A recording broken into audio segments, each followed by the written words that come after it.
ঘাড়ে তীব্র ব্যথা, বুঝতে পারছি না কি কারণে ব্যথাটা হচ্ছে।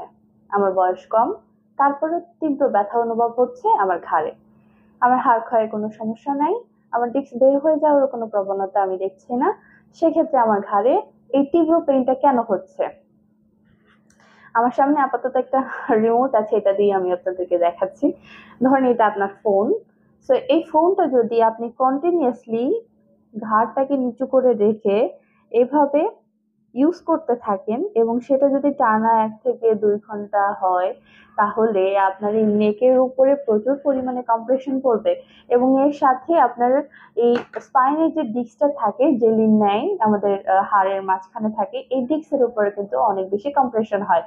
দ্যাটস ওয়াই কিন্তু আপনার আরেকটা বিষয়, সেটা হচ্ছে প্রচুর কিন্তু মাসেলও উইক হয়। এইটার কারণে কিন্তু দেখা যাবে যে আপনার নেকে প্রচুর পরিমাণে ব্যথার সৃষ্টি হচ্ছে এবং এই ব্যথাটা শুধু ঘাড়েই সীমাবদ্ধ থাকবে না, এই ব্যথাটা হাতের দিকেও চলে আসবে।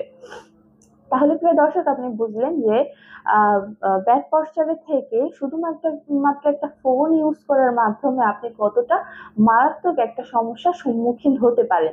তাহলে অবশ্যই এই বিষয়টা থেকে আপনারা কেয়ারফুল থাকবেন। ফোন যদি আপনার ইউজ করতে হয় তাহলে আপনি ঠিক নাক বরাবর নিয়ে দেন এইভাবে আপনাকে ফোনটা ইউজ করতে হবে। হ্যাঁ, আর অবশ্যই হচ্ছে ০.৫ ঘন্টার বেশি আপনি ফোন ইউজ করবেন না। যদি আপনার খুব বেশি প্রয়োজন হয় তাহলে অবশ্যই আপনি ০.৫ ঘন্টা পরে একটু গ্যাপ নিয়ে দেন আবার আপনি আপনার ফোন ইউজ করতে পারেন। আর হ্যাঁ, যদি আপনি কোনো সাপোর্ট ছাড়া হাত এভাবে রেখে মানে নাক বরাবর ফোনটা ইউজ করেন, সেক্ষেত্রে আপনার শোল্ডার পেন হওয়ার সম্ভাবনা থাকবে। তো সেক্ষেত্রে অবশ্যই আপনাকে একটা সাপোর্টের উপর হাতটা রাখতে হবে, দেন আপনি ফোনটা ইউজ করতে পারেন।